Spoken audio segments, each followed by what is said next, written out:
of the Prophet. So to say that covering the head is not a part of Muslim identity is totally wrong. The beard is a part of the Muslim identity. Wearing the cap, or at least covering the head, whether with a scarf or with a gatra like the Arabs do. But sir, what about what Shaharukh said? And I know a lot of my friends say this, that and all of us, no matter what faith we come in, we interpret our faith differently. We take away some things, we don't do some things. Does that make us any less of Hindus, Muslims, Christians? No, as I said, that Muslim is a person who submits will to God. So you cannot say a liberal Muslim or a moderate Muslim. You can say a practicing Muslim or partly practicing or non-practicing. That's more correct. You know, and to understand Islam, don't look at the Muslim, don't look at me. Go to the scriptures. That is the reason I give talks on Islam and comparative religion. But so as far as the stereotype is concerned, Kabir, so I find that a too narrow definition of Islam. I personally reject all rituals. But Islam is part of my culture and my ethos. I'm as proud a Muslim as anybody else on this podium. But I don't have to wear it on my sleeve, and I think that's too narrow a definition of Islam. I'd like to make a point. Yeah. They talked about people being stereotyped because of the beard and the cap and the hijab. Then we should say that all Sikhs are stereotyped. Anyone who wears a turban and wears a beard. It's not the same, though. It's not the same.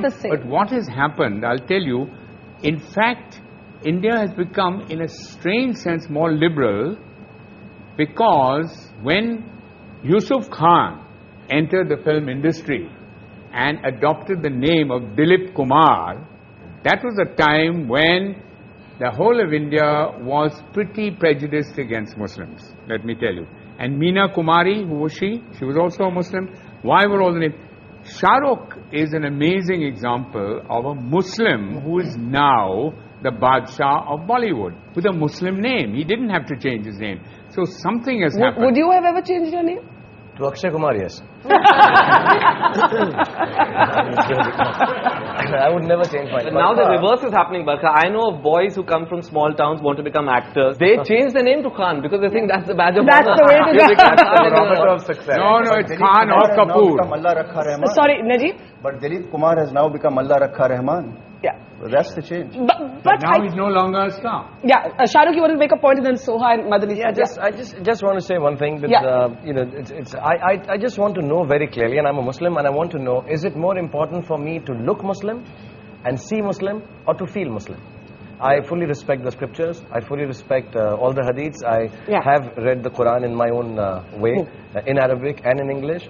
But I think its time has come, and this genuinely is an appeal, that it is more important to feel Muslim, to feel Hindu, than to look it. And if you do, if you do, it's absolutely cool.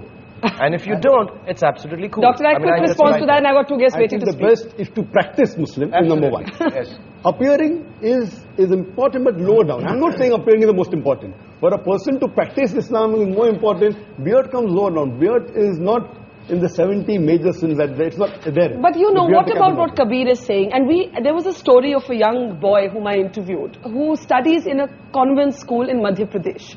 And he's a poor boy. And the school rules wouldn't allow him to wear a beard. He went all the way to the Supreme Court to say, I must be allowed to keep my beard. Otherwise, I prefer not to study.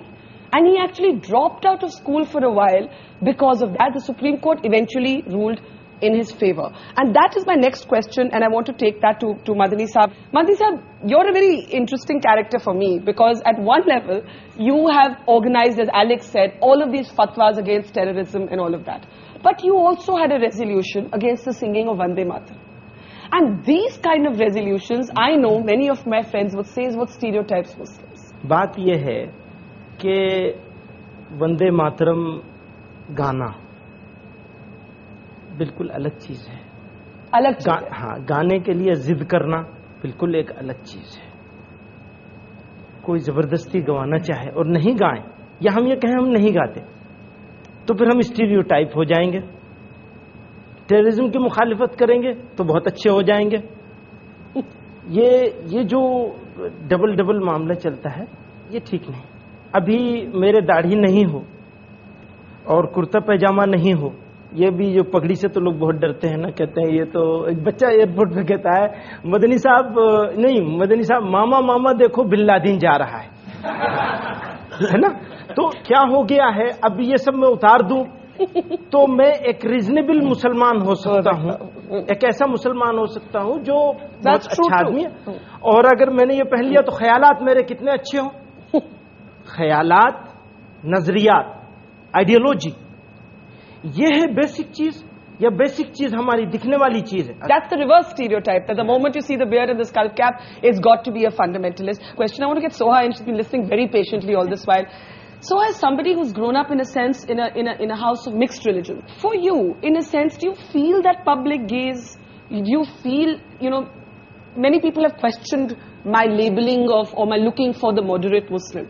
Yet there are others who say that we don't hear enough moderate voices. We either hear the religious voices, or we hear the non-believing Because I don't think anybody is really interested in what the moderate Muslim has to say, because it's not very interesting.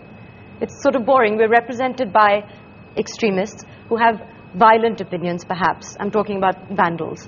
And I think maybe also more recently, I was asking my mother when I was asked to come on this show. I said, in your time, when you married my father, and you had an interreligious marriage, which presumably at that time, 40 years ago, was more controversial than it is today. Were you ever asked to defend your identity, to defend your choice of religion, what it means to be Hindu or Muslim, the way that we are today? And she said, no, not at all. It was a no-comment issue. You just said no comment and you moved on in life. Over the past, maybe ever since I've been in cinema, certainly, it's an issue. And there is... people do ask me, do you feel aggravated by what is happening as a Muslim? Do you feel the need to stand up for your religion because it is being misrepresented in the media? And I think for me, religion is a very private matter. It's between my maker and me. And it's not something that I would want to discuss in any public forum, even this one. We should be talking about an Indian identity as opposed to a Muslim identity, I think. Okay, I'm going to take that as my cue to take a break. But is it, as I said to Alec earlier, is it that simple? Is there also a sort of denial within the community? Is the secular debate caught up in a certain amount of dishonesty? And there's also the reverse stereotype. We'll take a quick break and then we'll take the questions that I'm sure a lot of people have here. That's coming up after the break.